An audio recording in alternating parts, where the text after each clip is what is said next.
Hello, welcome back. I am Darcy Darkness, and this is Confessions from the front seat of the Impala. Yes, this is the Confessions from the Darkside Supernatural discussion and breakdown of each season, and this is season 6. Yes, that's right. Managed to get through season 6, as tiresome as it was. I am still here, and I'm through to the other side, waiting for season 7. And before we get into the recap, discussion, and breakdown, I'm going to do a wee disclaimer first. It wouldn't be Confessions from the Dark Side or myself not to actually disclaim that there might be some content that people might not like. So let's get to it, shall we? I am full of so much adult content. Some may think it's unnecessary, some of you might think that this is needed. If you are one of those people, then thanks for checking us out. But I will say this only once. If you can't stand the heat, then get the fuck out of my kitchen. Now, for everyone else who likes what we have here, then regular scheduled programming will continue. Shall we get started, and are we ready? Season 6 recap from Season 5 to now.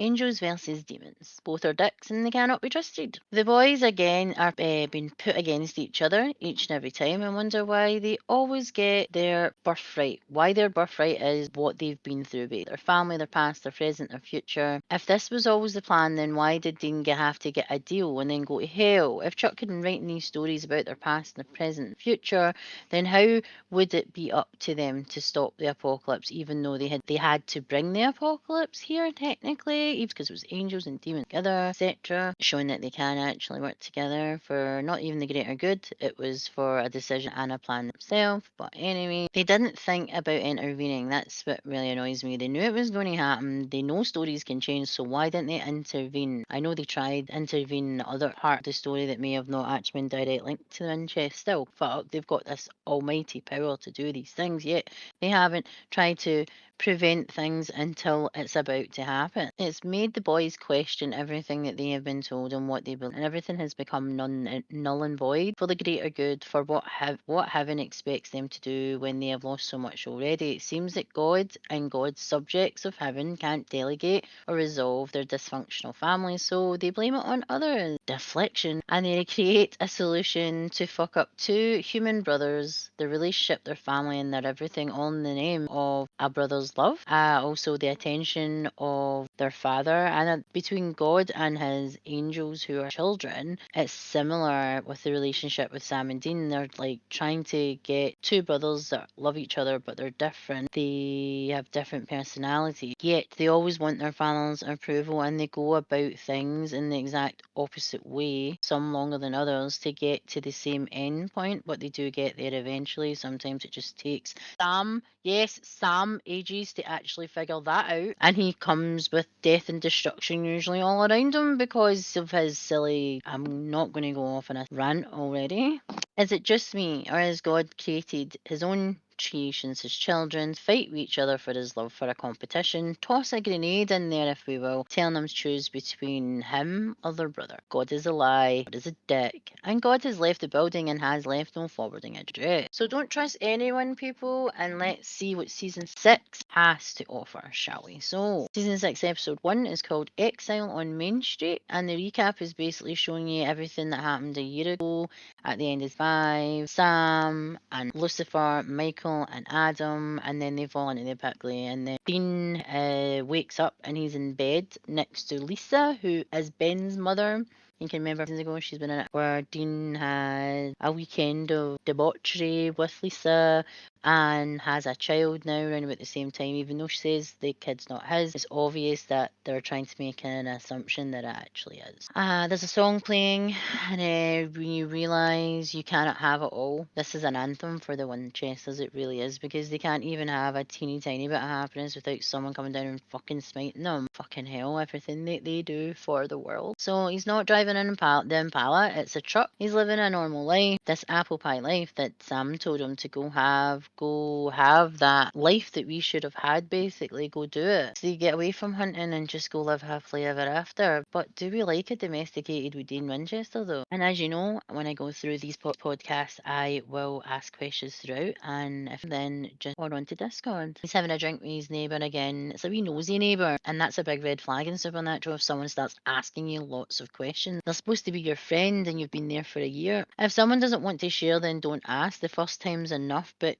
repeatedly going on about it is just going to end up getting you not invited back out again or probably slapped. Dean is respectable now, apparently. Neighbour says, is that true that Dig unavailable guys? Because bartender's left her number on his tab. Dean has Bidey sense where he feels that he's watched and someone, and then watching Lisa, watching Ben, very, very protective. This is he goes to investigate in true Dean fashion. Just because he's not packing every time he goes out, he does obviously still think his hunting kind of essentials in the garage. He doesn't have his hunter coat anymore because he sent that to Bobby. He sweeps the building, fine thing, doesn't happy, still gets a weird feeling. Is he happy though in this life, and is maybe he looking for something? Is he looking for a negative of having this apple pie life, or who he was in a different life? Have a life that should have, but he was never given. Apparently there's scratch marks on the wall and blood. Dean tries to call and check to see if anyone has reported any deaths. Said it was Sid on the phone. I bet it was Bobby. In this episode, even though he's got his happily ever after, still taking the loss of his brother. His stepbrother, his half-brother, sorry, was taken as well. Adam died already. They brought him back. Couldn't save Sam or Adam, and that. He startles the nosy neighbour with a gun, but he finds sulphur in the doorway. And again, sulphur, that can't be any coincidence. Or is it a paranoia? Dean is kind of hallucinating at this point where he sees Azazel. And we all know Azazel's like no longer here. And we find out that he's been poisoned by a jinn. Now, we've had a jinn before in Supernatural. And it was, it was Dean who ended up captured by the jinn already. So basically, he's seeing, hallucinating things about Azazel's dread past. And then Dean thinks he sees someone. And when he comes to Sam, who went to the cage, Lucifer took him over. He injects Dean in the heart because this is the antidote for the jinn poison. Remember, it's through touch. I was expecting a hug and holy water. Sam, I'm real. Then he takes a blade and cuts through it and drinks water with salt. That's all I keep thinking is he didn't tell me he was okay, but he hugs him anyways. Family, you were gone. That was it. Sam says there,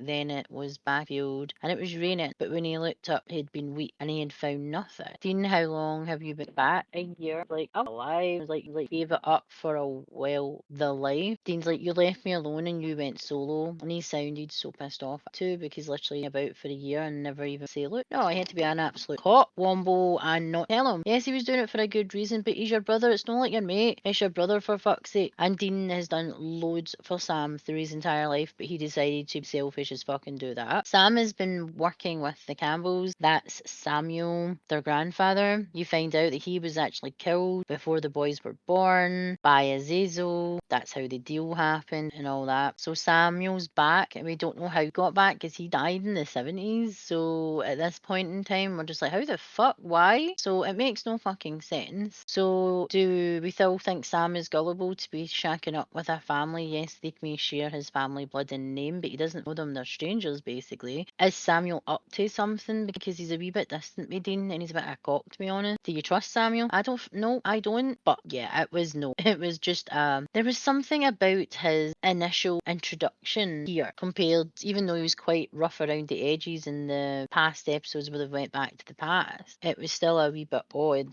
and a wee bit weird. But now it's definitely a huge red flag, a walking red flag. So we find out that the neighbour is the jinn. No shit. Yes, we find out. We should know from the last time from this siren and everything. But I think he was definitely played because he was vulnerable, Dean, because he through it happened up until then. They'd been pulled back and fin. Only so much shit that the human brain take, really, it can. So I can understand why he was kind of gullible and he didn't through the guy. And that was Samuel to the red. Takes out the gin, puts the main gin in a sack, or puts her in the van before anyone sees her, which is weird. That's what I wanted to say. There's just some weird behaviour around Samuel. Etiquette, I think. His privacy with the being. He might just be like that. Because he has tips and tricks, antidotes that the boys don't even know because of the type of hunter he is. Things, maybe a secret, whatever. It's good for them to know that you don't know, maybe. Not knowing, not giving them the demon heads up. You actually know how to kill them. You can can just act like the way the Winchesters do. There's still something really dodgy and odd about Samuel. So season 6, episode 2, 2.5 Men. I believe that this filler, this is a recap again, giving shit for Dean, getting shit for having a life, and that's why they kept him in the dark, because they wanted him to have the happily ever after. I bet he went back anyway, saw Sam, because technically Dean was bait, basically to get the gin out and like, to catch him. So this seems to be a shapeshifter. This is one that I can remember. It's like a random shapeshifter that's showing up to people's houses, like poses as a alarm specialist, like an engineer. Like he'll come in and fit your alarm, your house alarm, your security, and then if there's any issues, then comes out and fixes it, which means he can break in technically. Think about it, because finding out if they're married or kids, all that carry on. So what he's doing is he's posing as their husbands when the husbands go out, and then having sex with them when they think it's their husbands or their partners, and then he's getting the stick,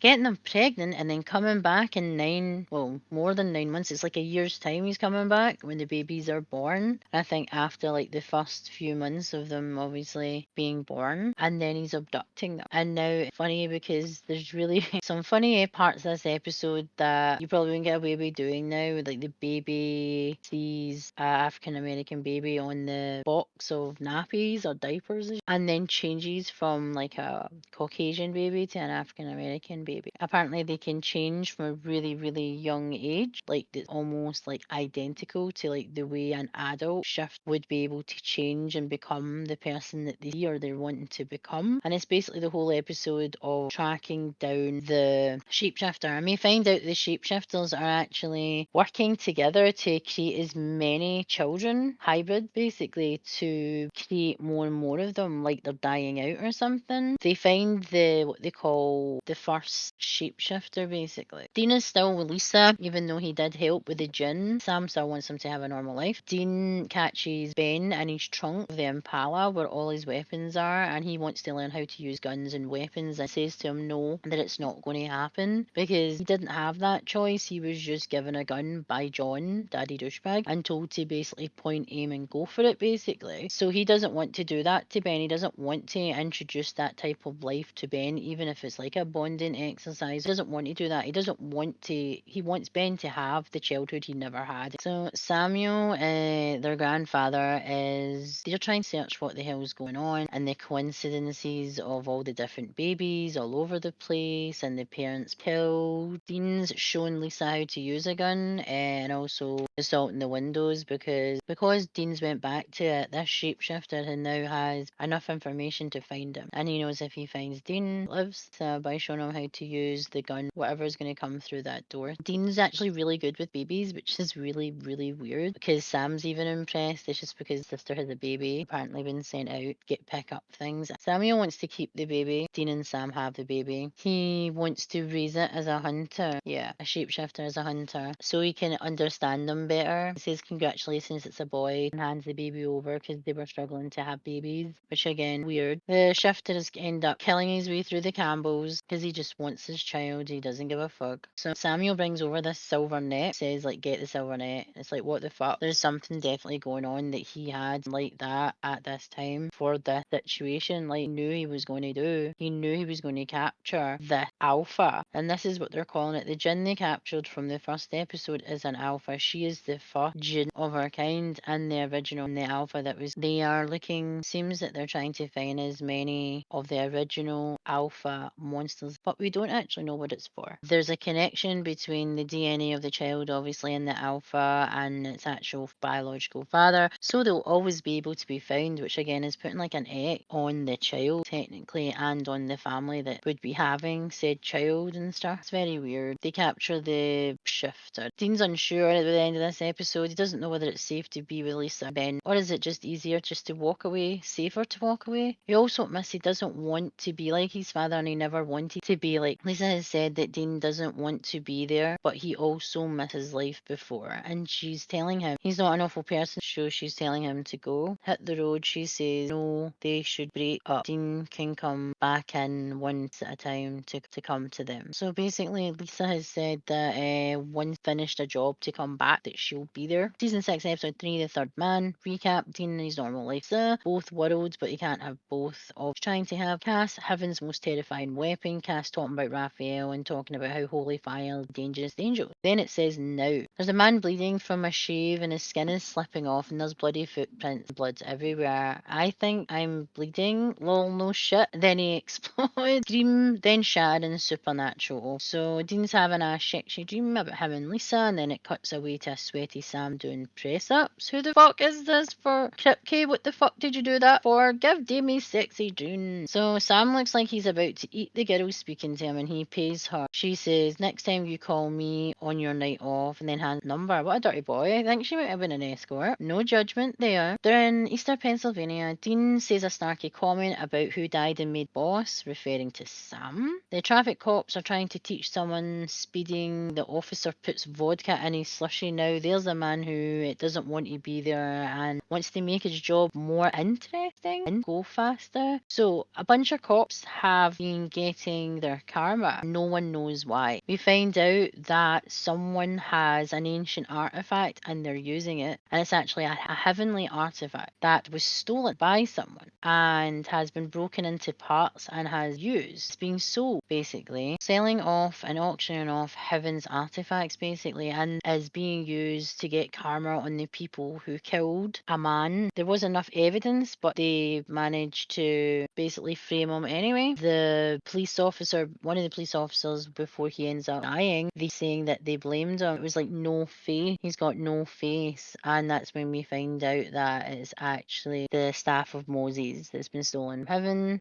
kleptomaniacs in heaven. What a shocker! No one can be trusted up there, can they? It says you're all dead. That's the officer dead. Christopher Birch, he has no face and a planted gun, meaning that they framed an innocent person and killed him because apparently he had a weapon. His little brother, I think it's the dad, but it's the little brother who sells something to a man who gives him the stuff. So basically, one of the victims had locusts in his head, an Egyptian plague, again, a very old school type of curse. So that's why Cass is like, he knows what it is. So before Cass shows up, they are shouting him because of the locust in the head and the Egyptian plague, things like that. Very apocalyptic, very, very strange ways to die. They shout Cass, and he does. Cass says hello. Sam said, do you like Dean better or something? Cass is like, yes, Dean and I have a more profound bond. It's called a bromance, mate. Learn it, you have one. And we all know it and love it. Dean tries sticking up for him, and Cass says he knows nothing about who brought him back. The Halo Patrol, lol. The angels get better names, yeah, better descriptions. So angels are buying souls, so he could actually sell more and get more souls. Apparently souls are worth a lot right now. So that's our first proper new character. Well, apart from Samuel and the Campbells, this is another angel that came into the scene, and his name is Balthazar. And he jumped ship because he didn't want to deal with all the shite in heaven because he was fucking sick of it. Which again, he just kleptomaniacked a bunch of fucking artifact, fucked off. Well done to him. He only lives once, so he's partying. Apparently it's because they're trying to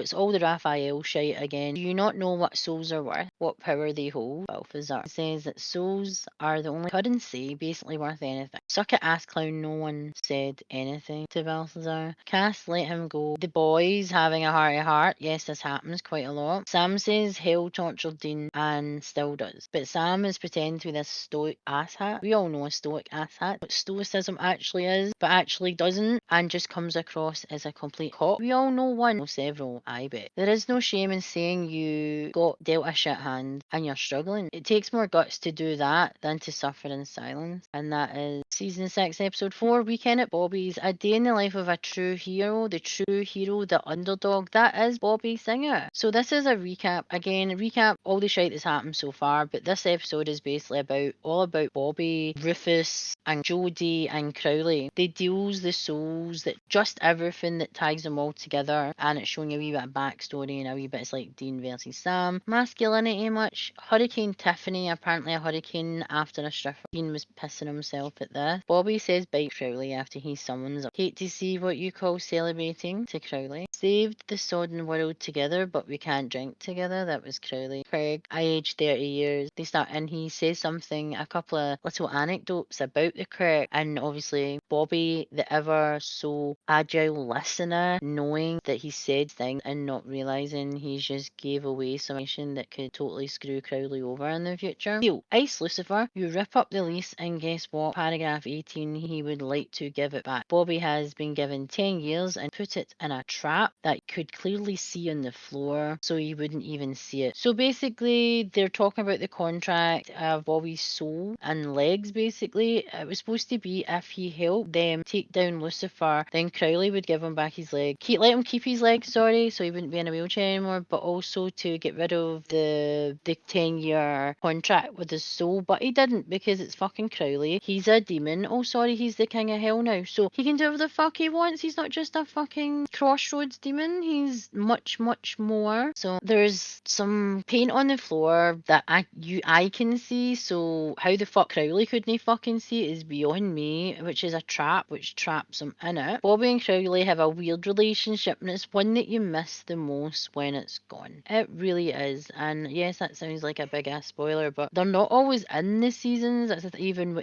you're not always in every single episode. Just some seasons that they were in every single episode because it was a story that was actually revolving around them. So, but when you don't see them on screen together, their banter and how they actually are and they act around each other. Boys are at a crime scene and they found a claw on the body, and they're on the phone to Bobby, and yet he isn't answering. Then he's a bit testy. They're in Wisconsin. Again, Bobby's on research and playing in the background is The Gambler by Kenny Rogers, where he's basically, that he's doing his work alongside song, and it's pretty much showing you that Bobby does loads and loads and loads, and he does not get the recognition that he should. I'm like the Bobby of the podcast world because I'm like the researcher and I do everything like that. So that's why I love the kind of breakdown of showing you some of the things that we'll go through to actually help and most likely save the day and the universe and everybody on it. How do we gank it with a silver knife blessed by a podre? Hey there, Frankie is a crossroads demon, really pretty. No wonder she chose that body. So Bobby has managed to summon a crossroads demon because he wants to find out about Crowley, because he's trying to take Crowley out because Crowley holds his contract, not the demon that kidnapped basically. She's a gorgeous basically woman that was usually at the crossroads at the bar, and obviously he would flirt and get obviously more souls because of her aesthetic outside. They knew what she looked on the inside. She might not even be a woman, who the fuck knows. You never know what the demons are actually, what their true forms like. You just see the beautiful or the host that they've stolen. So he tortures the crossroad demon and she doesn't want to tell him about Crowley. They find out that that Crowley had an ulterior motive all along to take out Lucifer. He was trying to take Lucifer's place basically, and that's why he looked like he was trying to help, but he wasn't. He just wanted to be the king of hell. Bobby gets chatted up by his new neighbour. It's so cute because you can tell that he wants to be with someone and he likes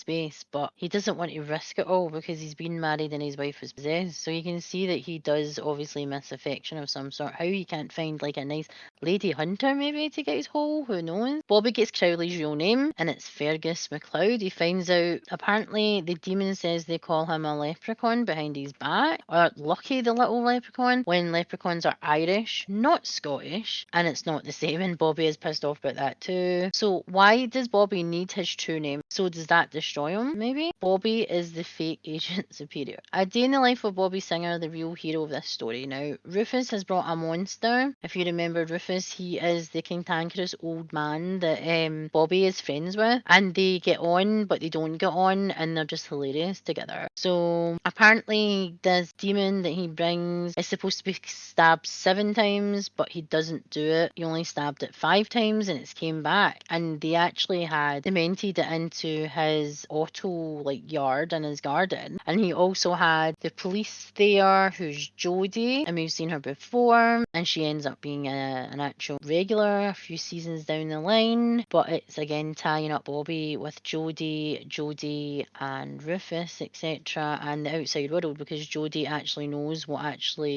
some of what Bobby does, because she has been involved herself. And she asks her to not arrest him, I think it is, because the FBI are looking for Rufus and that thing, and he's hiding out at Bobby's. The neighbour who's horny for Bobby has a broken wood chipper, apparently. Wasn't broken. They find Rufus actually finds out a ton of information about Crowley Crowley, even though Bobby has told him that he didn't want his help. Rufus knew like all the facts about the correct like whiskey that Crowley drank, where it was from, how it's made, etc. He actually found out that he has a son called Gavin who actually came over and he died on boat on the way over, but he had a signet ring that's part of the exhibit, so they're going to go get that. Or Rufus goes gets it and then he ends up doing a police chase and having to swallow said ring. Then Bobby decided to ask Jodie, could you bring him here, like have him transferred here for questioning, and then goes missing basically. He does go missing. It was never, Jodie should have known better, but that's what happened. So this is basically Bobby's revenge on Crowley. Bobby's chanting some spell to bring forth Crowley's son. His breath is cold and here is Gavin McLeod. When he says yeah, Bobby says you and me are going to have a nice chat. Why would he think that Crowley would even give a fuck about his son? Because he didn't really give a fuck about him when he was living, since he was human once and then became a demon because he sold his soul for something stupid. For 3 more inches apparently downstairs, which is, I can understand why, yeah, but really you sold your soul for that? Seriously? Crowley is there and he knows the big gun in hell now. Hell has been hell. Evil lying brat, a lot of them. Talking about demons. Do I look like Dr. Phil to you? Bobby says to Crowley after he says he should do this again. I love you so much. And then I love you so, and then laughs. Crowley is trying to act like he cares about his son. Picked the wrong banana and chip, Bobby. Says that's not what he brought him here for. And he told Bobby everything. Oh, fuck Crowley, or should I say Fergus. Fergus sold his soul, like I said, for 3 inches bigger downstairs. He said he was trying to get to double digits. Very athletic calves, the response to him wearing a skirt, a kilt. Dean and Samarra in Scotland apparently digging him up. Twisted, perverted, evil spirit, ghost with an ego. Your bones for my soul. Crowley, bollocks. Then he gets rid of his soul by burning the contract and also his legs. Not burning his legs, but he gets to keep them. Working order. Bobby, pleasure doing business with you. Dean, he's a dick, but a deal's a deal to his response to wanting to torture his bones. Excuse me, I have a little hell to raise, which was Bobby, let's roll. We have episode 5, which is called Live Free or Twihard. It's a filler with a secret twist. The episode around vampires, how they are luring Twilight gullible girls into their deaths to become vampires. This is another thing where we find out that not only is it shapeshifters, jinns, and a bunch of other monsters and demons are actually creating more and more of themselves, because what are they fucking preparing for? They obviously know something is coming. And again, this is where Dean actually gets bitten, and we see Sam watching him getting bitten, or not bitten, sharing this. A big massive guy with a massive afro-like perm literally calls Dean pretty and puts his blood into his mouth, because he has him, obviously being a vampire, you're super fucking strong and no hunter still can't take him out like that one-on-one. But Sam stands and watches like the creepy bastard that he is, like he fucking wanted his brother to become a fucking vampire. Are you kidding me, Sam? There's something fucking seriously up with you, puppy. Fucking is. Basically luring 17-year-old girls. Dean's basically bait. He was made bait by Sam. Apparently Samuel knew nothing about said bait, even though Samuel says to Sam that he said something about needing a vampire, or the alpha vampire type thing. So Sam said no, he can't remember type thing, trying to act like, dumb as fuck. But we know that's not true. We know. Dean notices his wee baby fangs are coming out. It's so weird. Should I think it's hot that he's like a vampire now? Just anyone in the comment below. Vampire Dean, yeah or nay? Dean actually goes back home when he's going through his transformation, and he ends up shoving Ben because he's trying to get away from him, but you can't get away quick enough. So you can imagine Lisa no happy. I wouldn't be happy either. Dean again starts to become more compliant after meeting Samuel, and he finds Vampire's lair type thing, the nest. Apparently, that even though you're just a newly turned vampire, they don't want you feeding on random people and killing them, like totally draining them. They don't want that. Pretty much you're told when you can feed, and that's what they do. They've got all these girls basically on different levels of transformation, so they can be more compliant and subservient to them, so they'll do as they say. Again, cult much? Yes. Again, Dean hasn't drank any blood at this point, but he's kind of got the kind of strength and the speed, but obviously he hasn't fed, so he's not at his like full capability to do anything. Dean sees some flashes, and we find this out that when you actually are or have been a vampire, which is weird because you never think that there's actually a cure of vampirism. There is. Samuel has one and gives it to Dean, that you are connected to the alpha. They will always know who you are. They will always be able to feel your presence because you were part of, well, technically their collective, like the Borg, basically, in Star Trek. They will always have something that is in you that will never go away, that they know that you once belonged to them. So he's actually getting visions of the Alpha and what the Alpha is seeing, because they are trying to track down this Alpha, and they think the guy who tried to turn Dean is actually the Alpha, but he's not. He's just another one of the little busy bees in the hive, basically, doing everything Alpha tells him. And also an Alpha, this vampire doesn't need to be there presently. He can telepathically talk to you and tell you what they want. The vampires all talk, though. That vampire, the one who tried to turn them, just wants to talk about the big bad, the Alpha, and what they're doing. And Dean's Flash, though, the guy has some weird funky nails, twin girls like The Shining, with vampire fangs, being all weird, and you can hear a lot of whispering. Again, with your transformation, your hearing is adapting to other things that you wouldn't be able to hear before. Even though technically he still is human, he hasn't made the full transition to vampire, but he still can hear things, and obviously it would be incredibly painful to hear that. So Dean is about to go nuts because it's getting to that where, you need food, feed or you die. He drinks this cure and it tastes minging, apparently, like really disgusting. Well, I'm assuming it didn't fucking taste good, or people would be getting turned into vampires all the time. But you can't feed, that's the thing. You've got to stay away from blood or it won't work. Dean starts auditioning for The Exorcist. I don't know how that feels. He remembers everything and how Sam was watching him, and that's him. The cure worked. It kind of like a shot type thing. See when they do flashbacks, but it's like dun dun dun dun dun dun dun, showing things right up until like present, like from the past right up until now, or from now to the past. That's when you see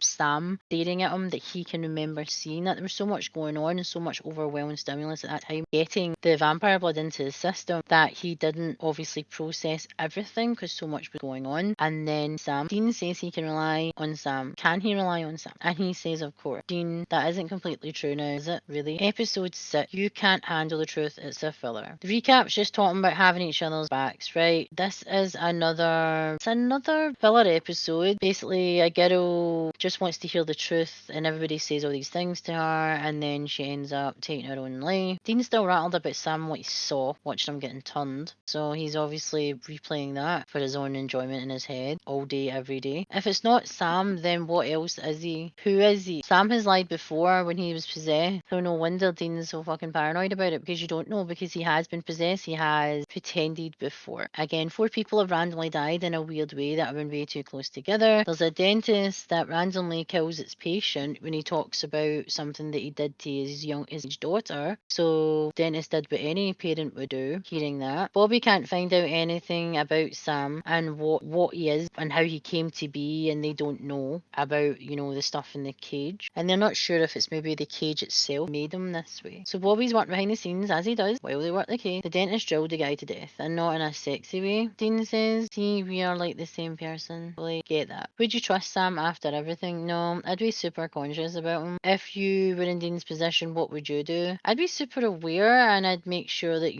that I'm making a conscious note of when he's acting this way, and talk to Bobby again, because Bobby needs all the information, so he's under the radar. The dentist has unalived himself in his cell, apparently. Dean thinks Sam is a doppelganger, or that's what's on the laptop. Dean seems to be keeping Sam busy while he investigates without Sam realising. So he's observing him without him actually realising. Harry's house of horns. Apparently a horn has gone missing, and it's 1,000 years old. Seems to be a cursed object in the wrong hands. But Harry's house of horns really sounds like a dungeon. Gabriel's horn of truth, and he's shouting, Cass, red alert, I have been up at here for days, you dick. As Dean says to Cass when he shows up. What is wrong with him? To Cass. What's happened to you, Cass? To Cass. Cass, I am at war. If Lucy had escaped, they would feel it. Cass doesn't know what is wrong with Sam, but he says he wants to help, and he leaves saying he will make some inquiries. Sam is in the morgue, and they say that the bodies of the suicides are all gone, like they've vanished. A week before all this, it wasn't an S attempt, but a car accident of the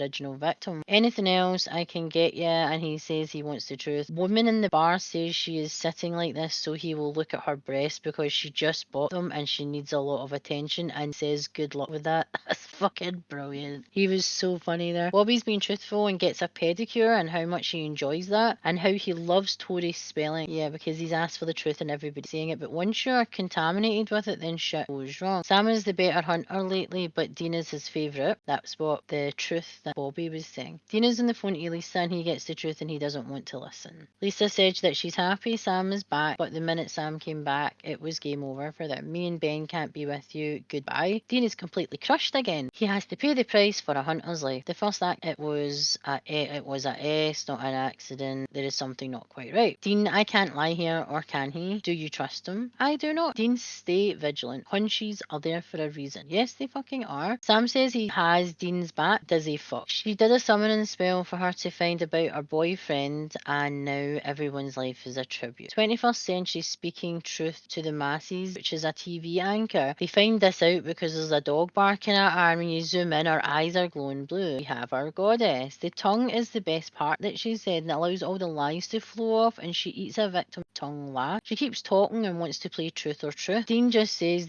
what they want to hear. Says he's not a father, he's a killer, a hunter, and he cannot have both. The goddess says Sam isn't, and he is lying so that a hunch of is completely normal, just like a fox. He may be able to fool most, but not a goddess who punishes liars. Sam kills her, but Dean is done with Sam. You are not my brother. Sam, you want the truth. She was right. There is something wrong with me, and I don't know what it is. He let Dean be taken to get into that nest, just admitted that he had ulterior motives for Granddaddy, and that's just some two-faced shit right there. Gullible Sam back again. Episode 7 of season 6 called Family Matters. I actually love this episode. So recap all about vampires and Samuel. How they all ended up back and everything to do with the alphas. What are you up to, Samuel? Does Granddaddy know? Is this what he's been hiding, and is this how he has managed to this bond and trust with Sam? Sam is being tested by Cass. He asks you answer. Sam just didn't disclose how he was feeling since he got back. Sam is tied to a chair at this moment. He's being interrogated by Cass and says if there is some place in his find soothing to go there, as he seeks to find answers inside him, because that doesn't sound inappropriate at all. Cass has found nothing, but that is not good news. That's just ruling out elimination, that he is who he is, but he's just not Lucifer. Physically he's healthy, but Sam has no soul. I am surprised he still had one after everything. Are you? After everything that he's done, he still has a fucking soul? I'm so fucking surprised. Cass thinks the soul still in the cage with Lucifer, which means that soul is not only being tortured, it's been flayed by two angels that have a death wish upon each other. So yeah, Sam wants Dean to let him go. He wants to work with Dean and to fix this. He asks Cass to fix him up, which he does, and then it's business as usual. They need to find an angel / demon who rescued him. No clues yet. Sam has. He woke up in a field, that is all. They go to see Samuel and the distant family. Need to ask you a few questions. That's to Samuel. Cass goes in to see if Samuel is telling the truth, then he finds out his soul is still intact. Samuel doesn't trust Dean, and Dean doesn't trust fucking Samuel either. Big Daddy Bloodsucker, I ain't gonna miss that. If you weren't Robo Sam, you would feel the same about Samuel. So Dean is right again for having a hunch. They don't truly know Granddaddy and to trust him so willingly. I get Sam wishes he had him growing up and that they had a proper relationship, and he's grasping at straws to a stranger he never met before nor knew. And it's the connection with his mother who he never really knew also. Dean puts the distant cousin against the wall when he questions his loyalty to the job and insinuates he's playing house between his girlfriend's legs, which again, is he jealous? He's not between Dean's legs, or he's not between Lisa's. The alpha vampire as well, he's a very intelligent creature, understands the meaning of life and demon. He understands what one must do to still be the stronger species. He understands why he has been captured, but it's not his killing alpha. This alpha was found and they seem to think they tracked him. They hunted him, but come on, he's the first and he is the alpha. Do you really think it's the first time someone's tried to come for him? He's not stupid. Dean sees a vision of a weather vane, which is like, you know, the north, south, east and west. The top of the roofs of their houses kind of moves to tell you like the direction of where the wind is. There's creepy girls and a doll with blood from when he was part of the collective, yes, the hive, and he was turning from human to vampire before he took the cure. Once you are connected, you are for life. Even without killing and drinking, you will always be remembered as one of his children, which again is a really good nose he has there. But come on to fuck, if he can say that he can smell you and he knows scent, is that not a bit fucking creepy? I think so. Dean wants to see the alpha and Samuel says bring marshmallows. Samuel is torturing alphas, but they don't know why and for what purpose. Samuel isn't the same guy Dean met in the past, so what was Samuel offered? Because he wouldn't randomly come back for no reason, and he wouldn't do someone's bidding for no reason as well. Capturing demons, going after the alphas, you don't see it. Dean says to Sam, his judgment is clouded, which is true, cannot tell right from wrong, good or bad, because he has no soul. So he doesn't give a fuck, so he doesn't care what he does is good or bad. Dean tells him to go with, tell Samuel the brothers aren't getting along anymore. Sam wants in on the interrogations, but Samuel says he wants Sam and the others to do his is dirty work, and they cannot ask anything or be a part. Sounds legit. Definitely hiding something. Sam puts a tracker in Sam's vehicle. Again, Samuel is from a different world before technology is what it is today, and this was still, again, what, 2011, maybe 2012. So again, it was still quite far off to the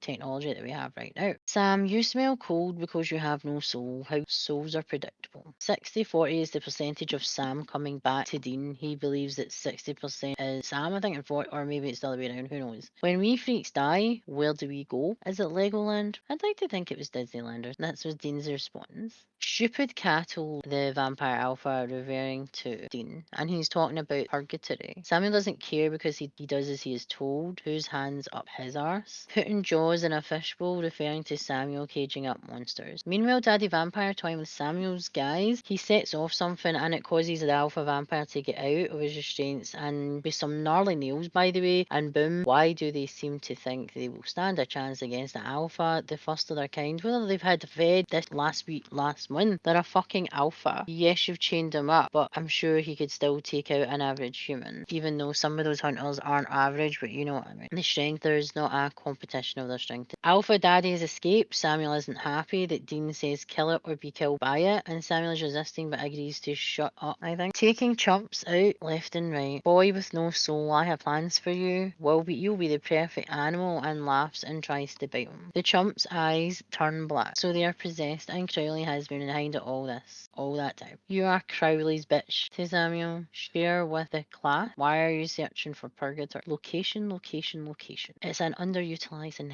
we ain't employers of yours. Dean to Crowley. Hung up on family loyalties. Crowley to the boys. To get Sam's soul back, they have to work. And both Sam and Samuel were brought back and talking about how he can snap his fingers and give Sam his soul back. He wants alphas, and that's when he is satisfied, Sam will get his soul. Do we trust Crowley? Do we fuck? We love him, but we know he's full of shit. Gwen is having a change of heart about Samuel. You are not who I thought you were, Sam to Samuel. We found out Crowley has promised promised his family back. His family, as in he was promised Mary's daughter back, who is the boy's mother, and John's wife. When does that not come with consequences? Sam, about Samuel, he sold us out. Dean, let it go. Sam, why? Dean to Samuel, get out of here. So Sam says, does Dean want to work by his side? Like they will take down Crowley once and for all. Teamwork, the dream work. Episode 8, all dogs go to heaven. This is another one that continuation of the Alpha story, and now we find out about other types of shapeshifters and things, and different types of skinwalkers in this. Is a man being attacked by a rabid dog? Is it a werewolf? The boys in a diner, and if that's Bobby Singer, give him a kiss for me. You're not my boss, dickbag. Dean to Crowley, who has just appeared. Don't clutch your pearls just yet. You like pain, steal. This is a hostage situation, you arrogant little thug. I own your brother. Do you understand me? Powerful? Yeah, I'd still be able to take Crowley. Best mind, where you poke your nose. Bag the howler, bring it to Papa, boys. So werewolves can turn on a half-moon? They're looking at the moon, and at the moon, obviously, it can't be a werewolf because they can feel moon, but apparently Sam said he did a job with Samuel, and it was a half-moon. So now Dean and Sam are working for Crowley, adjacent to their grandfather, trying to find purgatory. So there's a family dog named Lucky, and it's been attacking people, but the family dog is not just a dog. He is a human man who turns into a dog, and they find out that they're part of a pack. They have been turned into what they are, so they can become animals, straight animals, and get adopted by a family, then turn the family, so that there is more of them, and then they're just to divide and conquer. But it's a skinwalker. The dog Lucky ends up saving his family from the foe that were they were going to get killed anyway by the kind of more alpha light. Isn't the alpha of the pack or the actual race, the demonic monsters or whatever.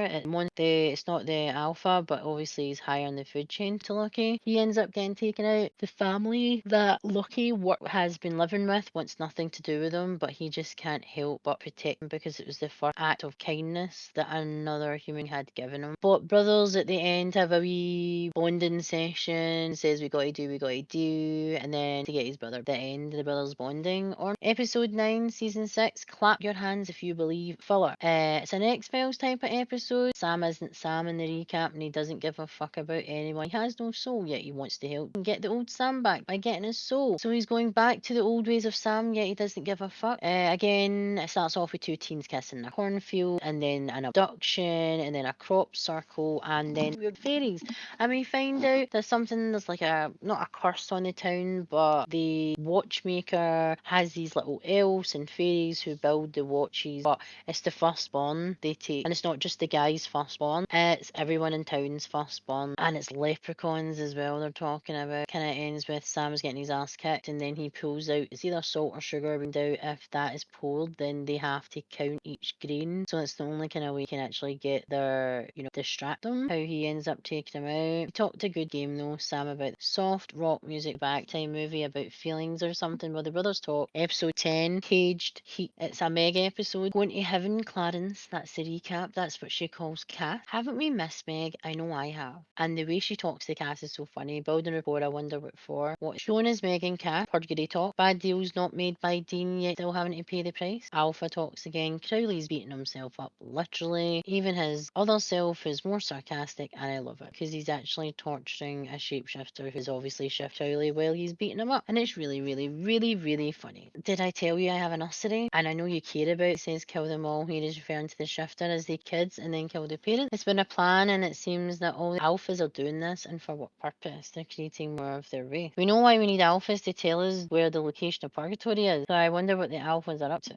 because you can't replicate an alpha, that's the thing. Well, an alpha can't, that we know of. Remember when we used to gank as now it's a daily R shower, as he cannot get used to work Crowley because they're really dirty, but wait. Dean says Crowley doesn't always keep his end of the bargain. Yes, he's a demon, we know that. Sam and Dean are captured and are now tied up. It's Meg. I have been dying to see you again. How have you been, big boy? Meg to Dean. Crowley? She doesn't seem to be in a playful mood. Okay, officially over the foreplay. Satisfy me, or I please myself. This is what Meg says to Dean. Something that I have slightly said at some point. They just realise that Meg is on the run because she was Lucifer. She was a Lucifer loyalist, so she cannot kill him. Sam says, work with us, and they take out Crowley. Hugs and puppies all around. Meg about the deal. Dean says, what are you gonna kiss me? And Meg gives him a look. What are you doing? Sam's deal with Meg and how she killed Joe and Ellen. But keep your friends close and your enemies closer in this situation. Sam is trying to get Cass's attention about the Nazi gold bot, and this is the plot for Raiders of the Lost Ark, and Cass fell for it. Cass says that Sam needs help. Sam says he's asking for help, yet Sam can't be asked with the Angels pissing contest with Raphael. Boring. Dean meets up with Granddaddy Samuel with a gun saying, I can help you. Where is Crowley, Dean to Sam? He can't tell the boys, or he doesn't know. Who the hell knows? He's just another one of Crowley's puppets. Dean asks Samuel, what does Crowley have over him? And Crowley said he could have his daughter back and that the boys don't want her. But Samuel says, you know how to live without her, but I cannot. Dean tells him to stop trying. He says he's giving him a warning and that to bring someone back, and apparently saving and bringing their loved one back never ever get that everything. There's always a catch, and that's, again, he can't see it because he's obviously not been burned, and all he's got is this. Again, playing on a father's weakness being reunited with the death of a child and vice versa. Demons really know how to manipulate the humans. Cass is watching porn and is confused why the woman is being spanked. Dean, are you watching porn? Cass, yes. Why? Cass, it was on. Don't you love his honesty? Dean, you don't watch porn in a room full of dudes. You don't talk about it, or he has a boner. Well, you do if that's your thing, Dean. No kink shame. Samuel, is this what you do? Hang out watching pornos, mate? Cass, we're not supposed to talk about it. He gives the boys a map with the location where Crowley is taking the alphas and torturing them. Again, Samuel doing out the goodness of his fucking heart as he fuck. That is a big red flag, a big no-no. Don't pass go. Do not do that. Do not believe him. He's not trustworthy. He cannot be trusted. He cannot. Meg, remember me? I sure remember you, Clarence.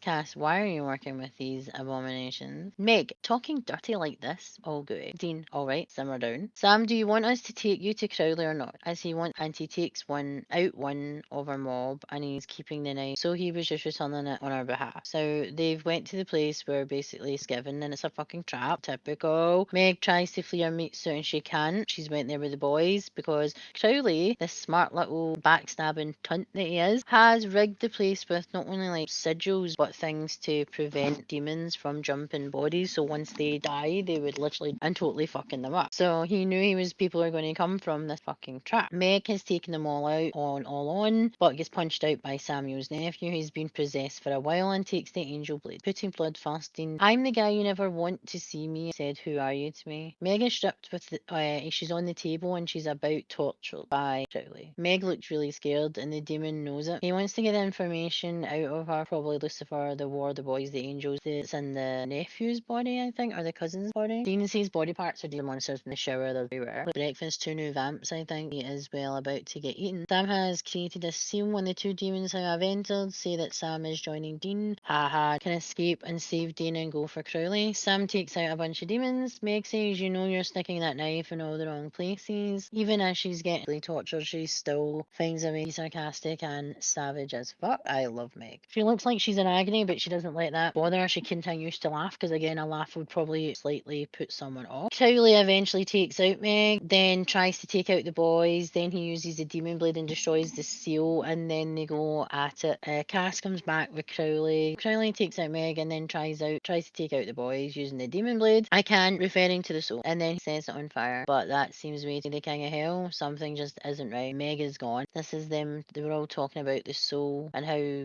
Crowley can't actually get it back. That was all a lie, which we knew. Cass has said putting them back together is dangerous. He said when demons and angels again, well, wake the fuck up. And Dean, sometimes he's better off without a soul. Dean, Sam, don't walk away, and shouting him. Episode 11, appointment in Samarra. It's the Robert England episode. Freddy. He plays a doctor who's like been struck off. The recap is death, Balthazar, Cass. So he goes to a dodgy butcher shop, gives money over to the guy who's Robert England, and Gothic lassie who's like his nurse, who's there to time 3 minutes he gets. He's going to go to death to find death. Question out Sam's soul, where it, and if it's a way to put the soul back in without irreversible damage. Well, this is the episode that Dean ends up walking in Death's shoes with his guide Tessa, who we remember too were actually was fucked up. She was trying to telling him that you've got to take. He takes a few souls, they have a few laughs, and then it comes to a wee girl who has a heart condition. She has to die, but the nurse is supposed to be in the operating theatre with the wee girl, ends up being killed because he didn't take her, and then ends up crashing. She died and she didn't have to, and then she has to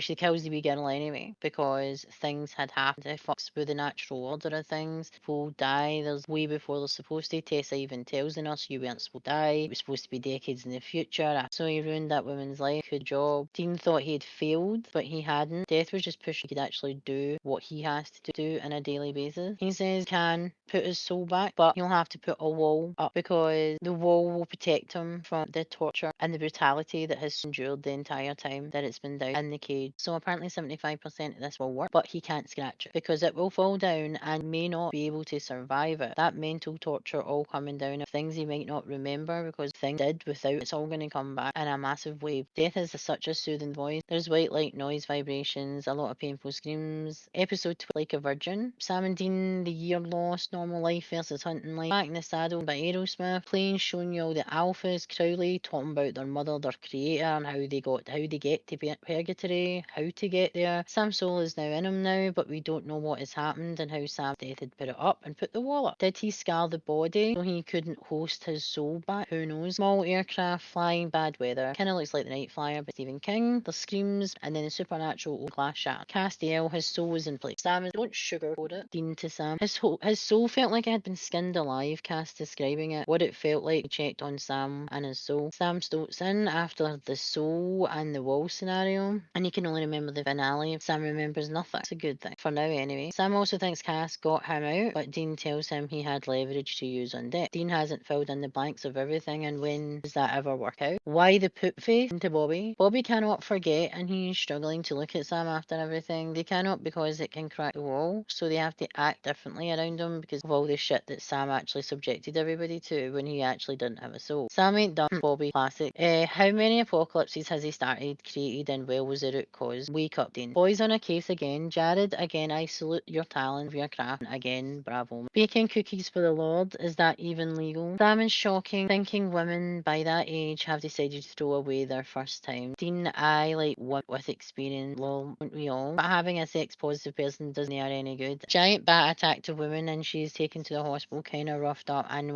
was huge, and she got in some huge talon mats in her back that have all been stitched up. It stole her promise ring, purity ring. Apparently she was no virgin, for shame. Apparently this scared the demon off that the girl with the purity ring wasn't a virgin.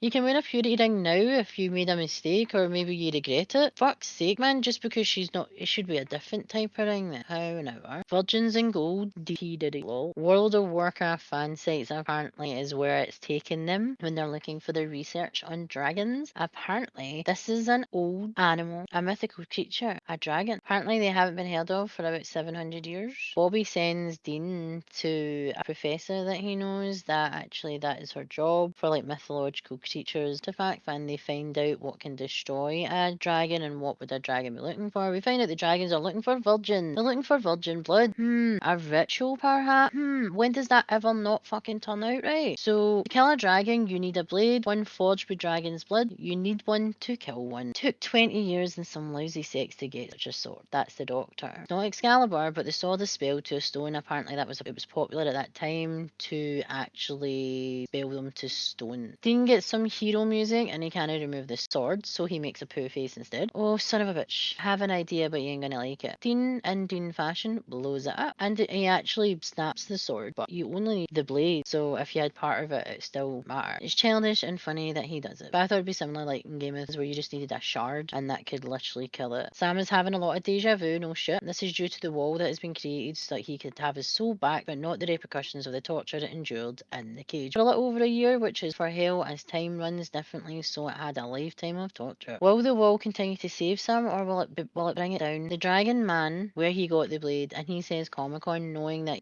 has been killed. Is he the only one, or are there more? I think by now the boys need to realise that everything mythological could be real in their world as they deal with the unknown and supernatural. It's every day. Is it weird? I want those nails of the dragon. Purgatory? Where is Crowley? It's an instruction manual. So virgin, again, sacrifice to a hole. And there's this kind of dark-haired girl, but let's just pretend I do for the rest of the class know why they're bringing the virgins to the hole, which is very that. When you let something in, other stuff comes out. Mother of all, creator of all the first powerful mother. Keep waiting in patience, and all the virgin blood and all the virgins been thrown into the hole. The last virgin has come back, and she is now mother. She is their mother, the mother of all, the creator of all the alphas. Episode 13, Unforgiven. Recap, talking about the wall's soul, death, everything along with it. Dean is asked by Sam to tell him everything. Cass telling his soul felt as if it'd been skinned alive. Shots fired, and Samuel and Sam are chasing them. Sam catching up in current events, and mother of all and Bobby says it's quiet. That's a good sign, is it, fuck? Sam just got coordinates. Females have been abducted without a trace and apparently said to Sam, hello, red flags. Sam, you gullible douche. We find out that Sam and Samuel, the flashback he was seeing was actually of the town that they're going to, and a hunter never hits the same town twice. Their dad said that because a lot of the shit and repercussions of the stuff that they've got to do when they go to a fucking town, it's never fucking pretty, so therefore they're usually being hunted by other people because it looks like they've fucking killed people or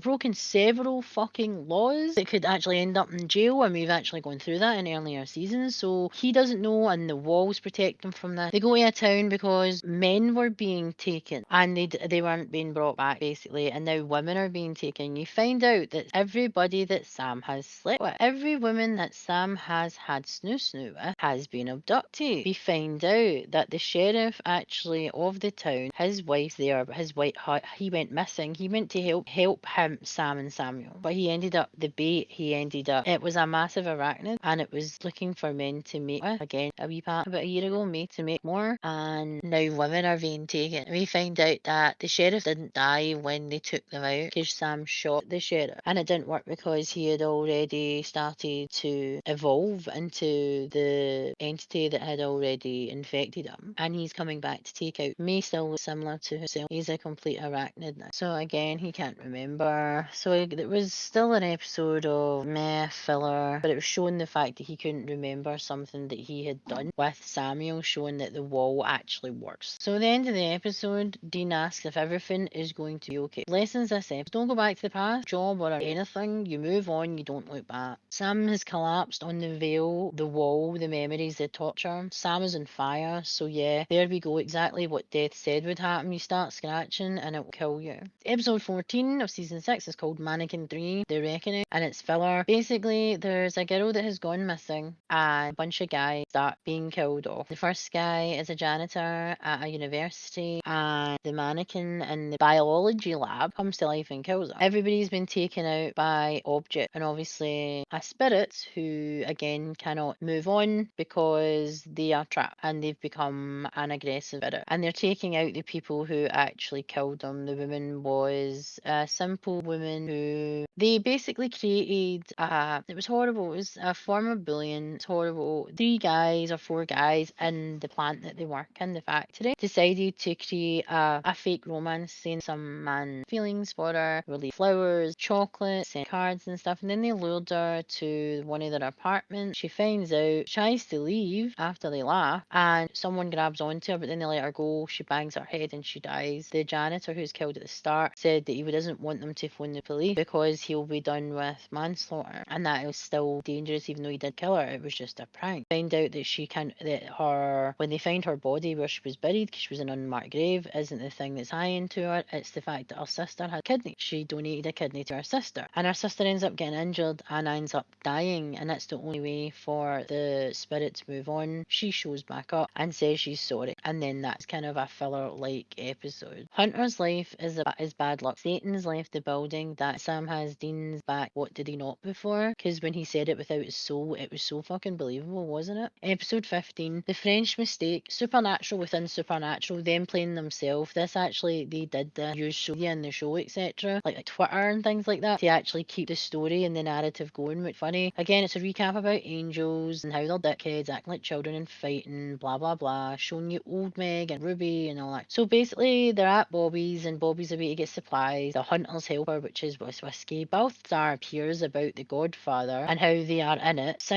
Bobby Singer has a beautiful pantry. Cass is underground apparently, and he puts a sigil on the window and then they are on the supernatural set. So basically, people start getting taken out, and it's all to do with, again, angel, demon. It's a really fucking boring episodes, but it's because they overact and make it worse, or they act as well, and they apparently hate each other out with the show and things like that, and they think it's all weird. And the angel that's actually followed them is called Vigil, and he's shooting up people John Wick style, taking out writers, directors of the show, etc. It's funny because they've got Ruby, who obviously is Jared's wife in real life, and Dean keeps calling her Ruby all the time, and she's like, yeah, that's funny. It's not funny. Can you stop it, basically? It's really, really good. I just love how they've got it. Cass loses, everyone does, with Raphael. Cass apologises and says he'll explain when he can. Cass is for heaven, remember, that is all for the right of the world and nothing else. Dean is happy to be home and says we are broke again, because he's referring to the fact that they were rich when they were in the supernatural world when they were actors. Sam says at least we were talking. So again, a team building episode, pointless but fun. Episode 16, And Then There Were None. Family issues and tying up loose ends with Samuel. Recap, Granddaddy and the Alphas and the Campbells in purgatory, yet Mother is here. Where is Crowley? This is what he is after. Starts off at a gas station, Mother there. The mother of all is there, and it's a man, and he asks her a few questions, and she needs a ride apparently. She says her name is Eve, and she kisses him, and then he hands her a leaflet with Jesus loves you, and she talks about how his God has abandoned him. She tells him a secret, but he looks scared, and now he's returned home and he looks like a fucking serial killer. Beats his wife with a hammer, and now the episode starts. Bobby says he's been getting contacted by hunters by a surge in monster activity, vampires, werewolves, etc. Bobby is there playing the FBI agent with the boys. They're looking at the gas station footage and they see Eve and her face change. It's like an undead skull. Dean, we have Zero ganking her. So now we know what Mother looks like. So she's kind of gave herself away, or has she? Does she really want to be found? That's the thing. We are always painted that they are a bad person from the angels and everything else. They're usually dickheads themselves.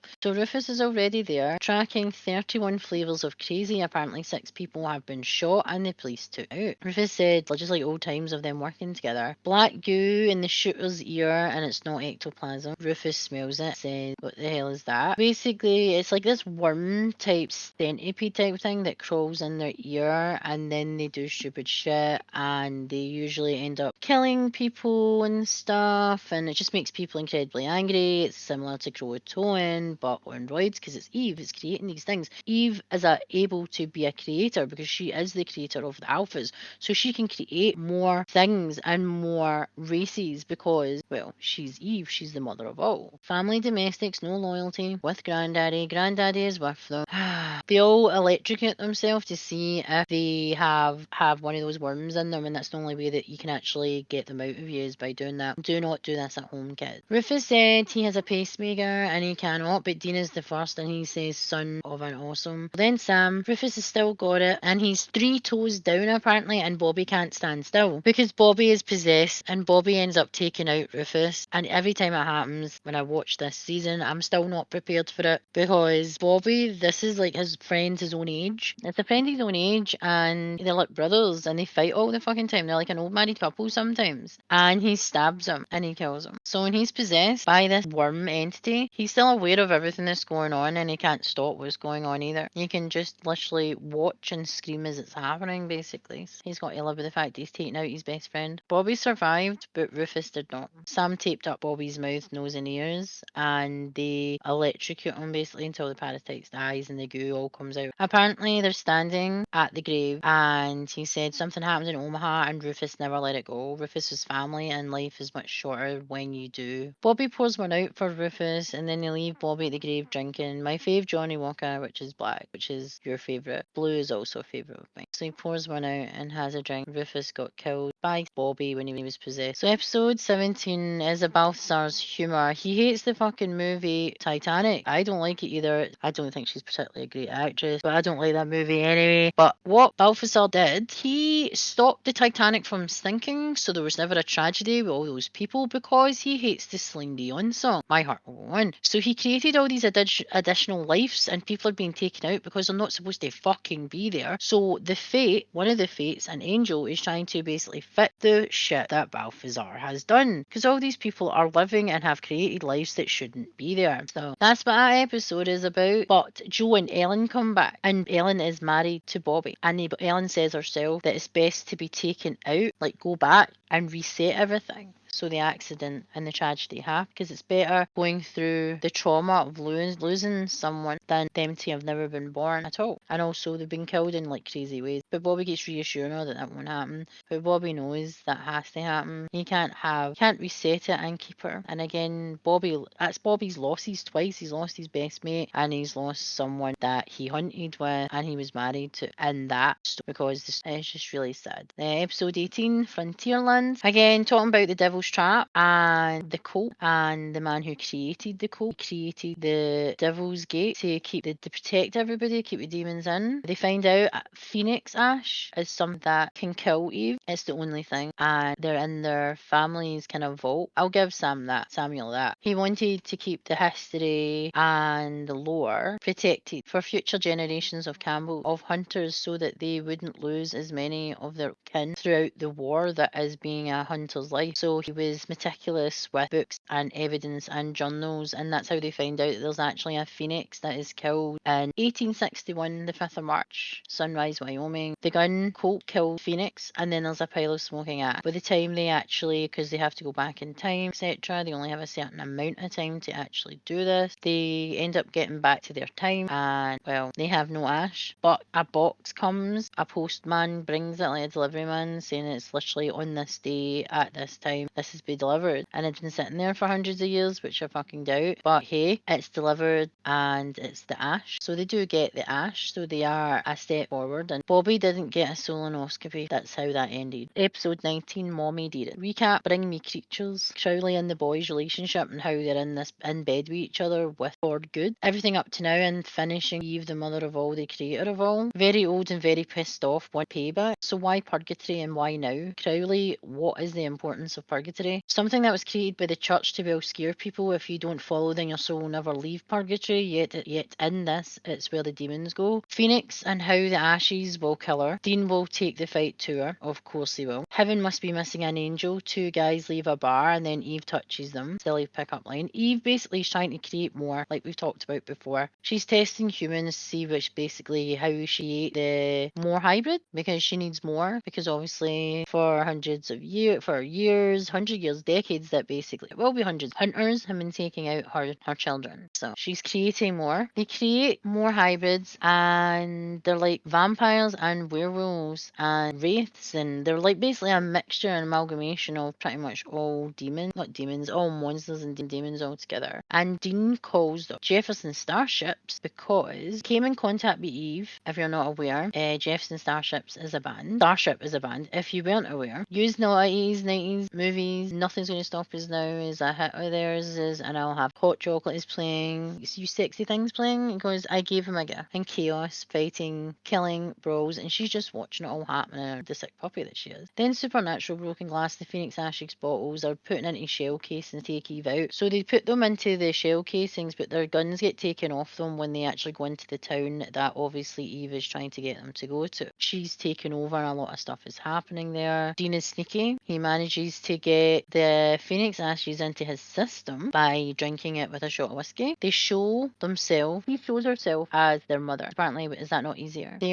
She created the perfect specimen in one of the children that was left her from the doctor who was looking after some of the sick who had been infected from the night previous. And their son has been infected. His son's been infected, and the sons have went to live with a family member. You see where this is going? That they start to turn, they start to kill and create more. But they tested the kids, and the kids were undetected. They did holy water and everything and did nothing. To find Eve, they had to actually originally get a supernatural creature because they're all connected, and we found that out with the alpha. The alpha vampire saying we're all. Eve can sense all of her children as well. So when they're taken out or anything, they're all connected. She, Kate, etc. They get Lenore, who is Tara from Buffy. She says it's incredibly difficult to withstand Eve's sway because she has so much control over you. She can make you feed, she can make you do things that you want to because Lenore does feed on humans. Cass ends up killing her because she wants to die. She doesn't want to revert back to ways that she did in the past because she doesn't want to. It's not her fault that she's a vampire. So she is asked to be killed. They can't do it, but Cass does it anyway. They go to the town, etc. Again, it gives me very Crotone vibe. There's just loads of shit happening, not rejecting basically her gift because their bodies can't handle it and they're dying. Everyone's won, including the sheriff if you weren't available. They always aware. They always go for the people in power, like the politicians and the police department.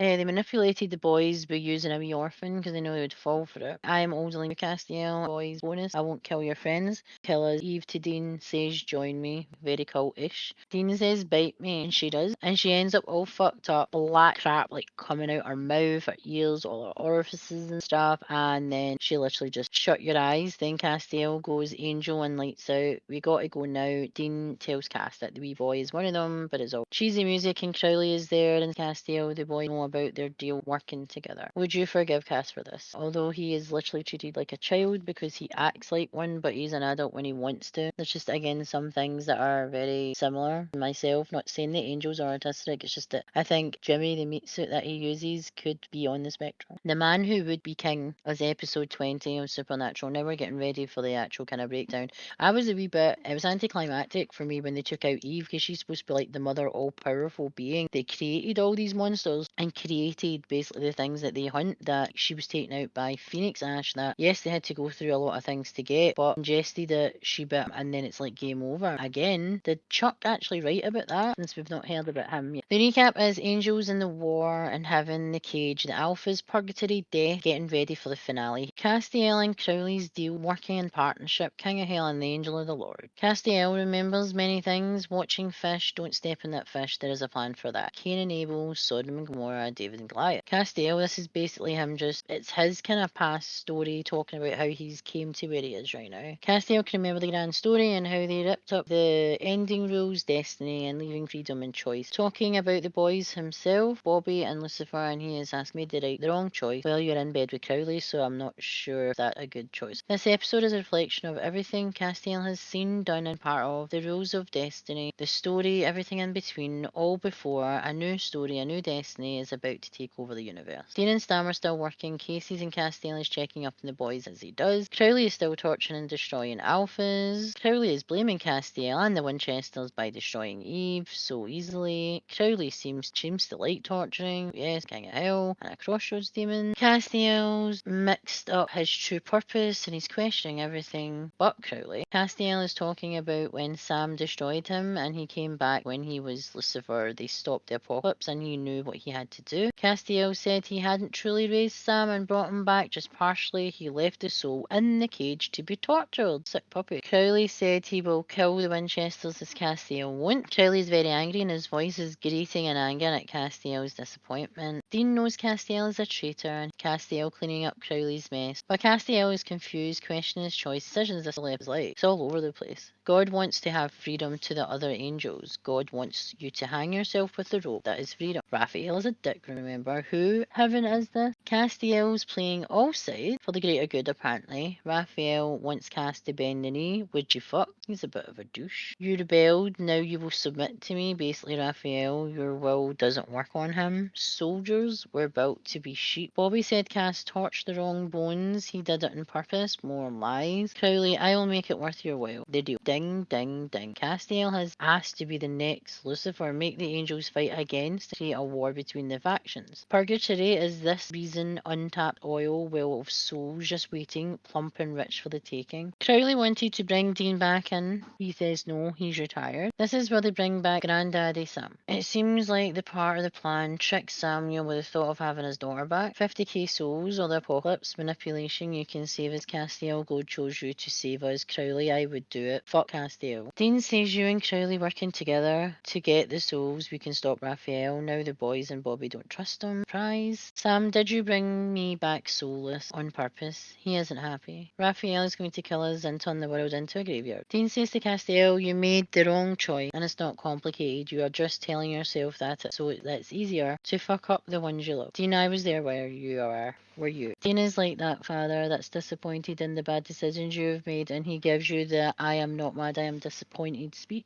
Castiel tells Dean to run now because the souls of the demons are coming and he is in holy oil and Crowley is there. My, playing with fire. Crowley said the difference between us, Crowley knows what he is and what he do, but as Castiel shows up, Dean is like blah blah Raphael. Freedom and you're a friggin' child, Dean. You're a friggin' child. Dean to Castiel. Castiel seems to think he knows what he's doing. No, you don't. They are trusting the wrong people for the good of the universe and he knows Crowley is lying. He has done it before and he will do it again. Castiel looks at the sky and asks God if he's on the right path and that he is on the right. He is so confused. It's not just the soldier of heaven, it's a little boy lost. Supernatural 6 episode 21. Let It Bleed. Almost finale. Usually a 2-part recap. Dragon Doctor. Dean's family. He walked away from Castiel and lies. Fighting against each other and not together. So this is about H.P. Lovecraft and how H.P. Lovecraft would dabble in the art, the black art, opening doors to different worlds to look for different beings, creatures, entities. If you've read anything about his, like read any of his book, that he was all for the occult, again opening doors to other worlds and dimensions. He has a seance with a few like-minded individuals. They opened the door and something came in. Something got out of where they opened, and everybody who was at the seance party thing summoning either disappeared within a year or died within the year of that. The only survivor is one of the maids of H.P. Lovecraft's son. He's actually in a mental health facility and has been there since a day after the evening where he opened the door. He said his mother never smelt the same. She was different. It was his mother, but it wasn't. It was so sad because he was a wee boy and knew that that wasn't his mother. We find out the doctor that goes to visit to get information on the dragons and why the dragons would be looking for virgins and blood and why they would need that. We found out that she actually was involved with Bobby Singer romantically. The old dog him. Ellie has a secret of her own. She is what came through the door from Purgatory. She is from Purgatory and she's nothing compared to what actually is in Purgatory. They were lucky that she came through and no other entity did. And they need her blood because she is an original resident of Purgatory. So that's what Crowley needs. He needs certain things to open the door so he can go to Purgatory. He wants to expand his kingdom and Purgatory is the way to do it. Not only has Bobby lost his friend, he's lost ex-lover now, and now he's lost Ellen again. So he lost Ellen because she was brought back because of the fuck up with the Balthazar Titanic episode. And then he got cared about again. So Bobby was all about loss for himself. And also the boys went off. One going to hell, decayed, thought they would never see him again. And then one off to a human life. So it was all about loss for Bobby. These episodes, it's usually two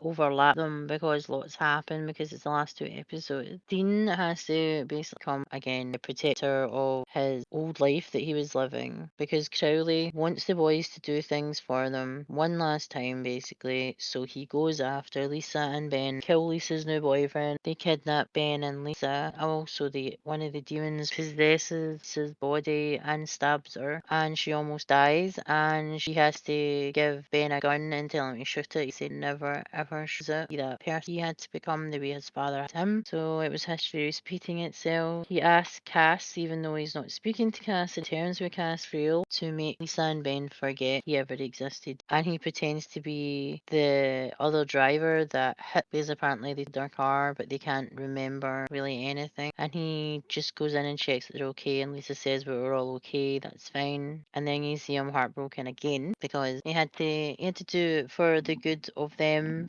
so they wouldn't be harassed and they would chased or tracked down or anything like that. He was just trying to protect them one last time, and so he can just move forward. The recap playing in the episode 22, The Man Who Knew Too Much, is Carry On My Wayward Son, which everybody knows is finale time. Are we fucking ready? Everything this point has been flashing before our eyes, showing us how they have got to where they are now in the battles, the ongoing war between heaven and hell. Evil, Purgatory, Raphael, Cass, and Crowley. Now, Sam's running and is being chased for what? Sam's in a bar. It's Joe from Eureka. This is a previous memory from when he didn't have his soul, because remember when the wall went up? Can't remember anything that he did. You find out that the wall has started to fall with Sam and his soul, because he was scratching and everything's happened, the flashbacks and everything like that. Any type of thing could have actually triggered it and warned him that would happen, yet Sam did not listen. So they have, like I said, they have the virgin blood and they have the purgatory native, and I doubt Bobby is going to be forgiven Cass or Crowley for everything that they've both done. Cass has said for the boys to go home so he can stop Raphael, and he won't ask him again. Like he was asking them rather than telling them, even though he was barking orders at them. That's not asking. He said he will save Sam if they step down, and then he takes his memory and now has a wall to protect his soul. And he keeps having flashes over and over again, and he says he keeps seeing like a male model type guy, and there's a sad song playing, a song called Play With Fire, and it's by the Rolling Stones, and it is really always fucking played in shows when something really weird and sinister is going on. Cass has whammied Sam, and now he's in his own head, and it seems like a memory, like I said, but it's actually a memory that he's reliving, because he's the wall is completely down. He's unsaddled with his soul, everything keeps changing. You find out that Sam actually